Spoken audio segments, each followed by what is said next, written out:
खबर जनपद बहराइच से पयागपुर इलाके में ठेकेदार ने जेसीबी की मदद से तालाब के किनारे बनाया ढाल, तो वहीं ग्रामीणों में आक्रोश। तालाब के किनारे ढाल बनाने से ग्रामीणों का गांव का पानी हुआ ठप। ग्रामीणों का आरोप है कि तालाब में मछली पालन के लिए ठेकेदार द्वारा जबरन तालाब के किनारे ढाल बनाया जा रहा है, तो वहीं ग्रामीणों का आरोप के बिना किसी परमिशन के चल रहा जेसीबी से ढाल बनाने का काम। ग्रामीणों का आरोप कि स्थानीय प्रशासन मामले से बेखबर है, तो वहीं ग्रामीणों मौके पर मीडिया कर्मी को देखकर जेसीबी लेकर युवक फरार हो गया। तो वहीं ग्रामीणों ने एक साथ इकट्ठा होकर ठेकेदार के विरुद्ध खोला मोर्चा। तालाब के किनारे ढाल बने होने से खतरे का संकेत है। ठेकेदार की मनमानी चरम सीमा को कर रही पार, तो वहीं गांव के तालाब में ठेकेदार द्वारा मछली पालन की चल रही है तैयारी। बड़ा सवाल यह है कि अब मवेशी पानी पीने के लिए कहां जाएं जब तालाब बन गया ढाल। किसानों की खेती होगी बर्बाद। तालाब में पानी न जाने से घर में घुसेगा पानी। तालाब में कई गांव से आ रहा पानी और तालाब के किनारे ढाल होने से ग्रामीणों गांव का पानी हुआ ठप। गांव में मची अफरा तफरी, तो वहीं प्रशासन से लगा रहे न्याय की गुहार। पूरा मामला पयागपुर इलाके के बड़ा गांव का मामला है। देखिए खास रिपोर्ट।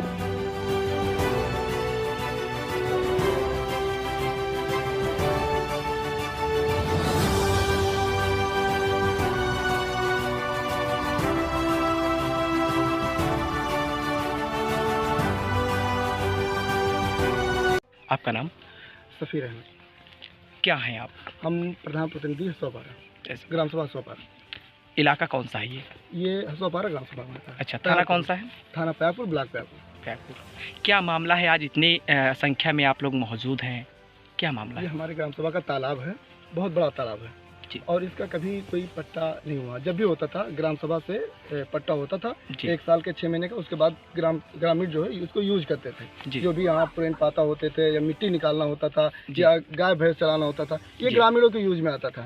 अभी क्या है, जब प्रधानी बीच में खत्म हो गई थी, उधर खत्म हो गई थी, इधर शुरुआत नहीं हुई थी। 6 महीने ऐसे था, उसी में इन्होंने पता नहीं समिति से कैसे भी मत्स्य पालन समिति जैसे होता है उसमें इन्होंने पट्टा करवा लिया।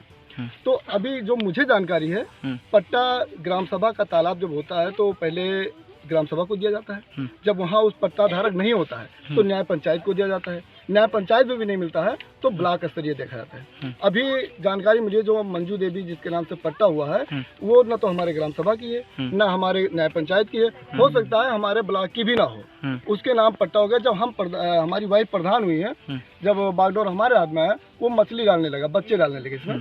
तो मैंने रोका, भाई क्यों मछली डाल रहे हो? बोला मेरा पट्टा है।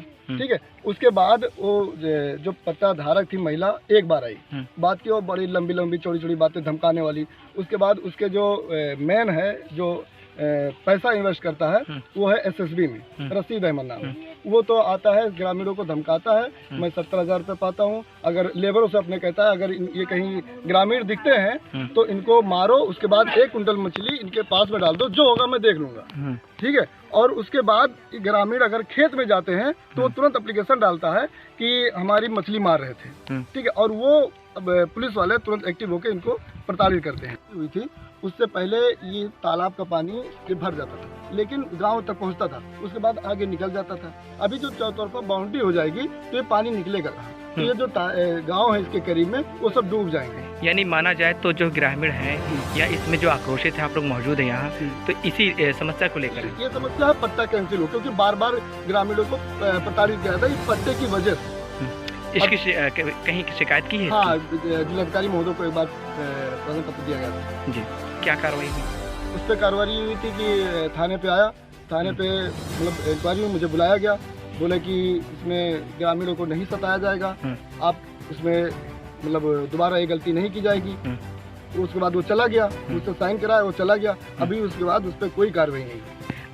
हाँ, अभी 2 जेसीबी चल रही थी। हाँ, और अभी है इसे जस्ट बगल में खेत है ग्रामीणों का।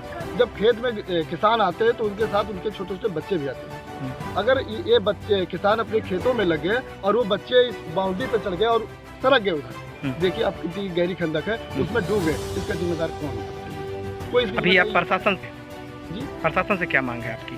प्रशासन से यही मांगे कि हमारे पट्टे को खारिज किया जाए और ग्रामीण जैसे इस तालाब की यूज कर रहे थे वैसे यूज करें, इनको प्रताड़ित न करें, ये सुकून से अपनी जिंदगी बिताएं। धन्यवाद। मेरा नाम अब्दुल रहमान है, साकिन दुल्हानपुरा का निवासी हूँ, मौजा थाना बयारपुर। मामला ये तालाब का है जी। तालाब के बिल्कुल घर के करीब में जो है हमारी खेती है, यहाँ पे इन्होंने बाउंड्री बना रखा है। और जब हम आए इनको रोकने के लिए तो इन्होंने बड़ी बड़ी धमकियाँ दी और कहे आपकी कोई बात नहीं सुनी जाएगी, हमारा तालाब है, हम खेती पाट है, कुछ भी करें, आपको जरूरत है तो लेखपाल कानून को मंगाइए, फिर हमारी मर्जी जाग पाल लेंगे। हमारे घर के बगल में 20 फुट लंबान नीचे तक गड्ढा इसने बनाया हुआ है, जिसमें DCP अभी चल रही थी, आपको देखने की वजह से।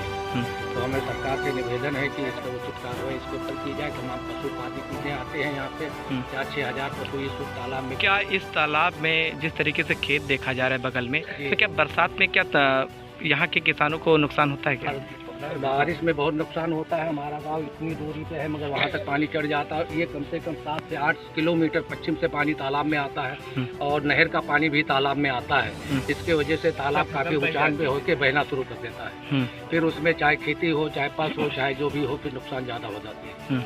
और अगर हम अपने खेत के करीब आ भी गए हैं तो फौरन एक्शन लेता है। हमारे नाम से FIR पहले होती, वो पहले बाद में पहुंचता है, पुलिस हमारे पास पहले घर पे आ जाती है। और राशिद फौजी जो है खुला चैलेंज करता है यहाँ पे आके कि हमारी 70,000 सैलरी है, हम जो चाहेंगे आपके साथ कर सकते हैं और आप कुछ हमारे साथ नहीं कर सकते। हमारी न्याय नहीं बढ़ेगी तो हम आगे बढ़ेंगे फिर इसके लिए कि सरकार हमारे साथ उचित कार्रवाई करे और उसके जो पट्टा है उसको गिरफ्त करे।